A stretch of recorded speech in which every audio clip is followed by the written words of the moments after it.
حضرت امام علی علیہ السلام کے پاس ایک شخص آیا اور عرض کرنے لگا، یا علی، وہ کون سی عادتیں ہیں جو انسان کے دل اور جسم کو کمزور کرتی ہیں؟ بس جیسے ہی یہ پوچھا گیا تو امام علی علیہ السلام نے فرمایا، اے شخص، یاد رکھنا 3 عادتیں ایسی ہیں جو انسان کے دل اور جسم کو تیزی سے کمزور کر دیتی ہیں۔ پہلی عادت، نیند آنے پر نیند نہ کرنا۔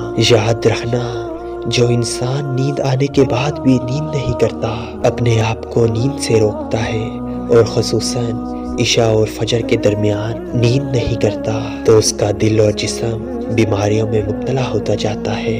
دوسری عادت، ایک جگہ پر بیٹھے رہنا۔ جو انسان صبح سے رات تک اپنے جسم کو تھکاتا نہیں، ایک جگہ پر بیٹھا رہتا ہے اور یوں اس کا جسم اور دل دن بدن کمزور ہوتا جاتا ہے اور اچانک سے ایسے امراض انسان پر حاوی ہوتے ہیں جس کا علاج مشکل ٹھہرتا ہے۔ اور تیسری عادت، زیادہ کھانا۔ یاد رکھنا، جو انسان ہر تھوڑی سی دیر بعد کچھ نہ کچھ کھاتا رہتا ہے اور یوں دن بدن اس کا دل اور جسم پست ہوتا جاتا ہے اور وقت سے پہلے وہ اپنی صحت کو کھو دیتا ہے۔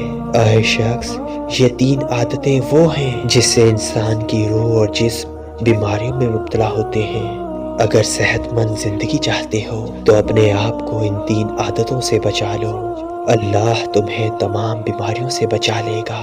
اللہ تمہیں تمام بیماریوں سے بچا لے گا۔ اللہ کے ولی حضرت شاہ شمس تبریز نے فرمایا کہ جس کسی پر بھی بندش ہو، مصیبتیں ہوں، پریشانیاں ہوں، تو اسے چاہیے کہ وہ ہر جمعرات کے دن اس قول کی دھنی اپنے گھر میں دیں۔ ایسا کرنے سے گھر میں جتنی بھی نجس طاقتیں ہیں اللہ کے کرم سے ختم ہو جائیں گی، مصیبتیں دور ہو جائیں گی اور گھر کے گرد ایک اثار قائم ہو جائے گا جو گھر میں نجس طاقتیں آنے سے روکے گا۔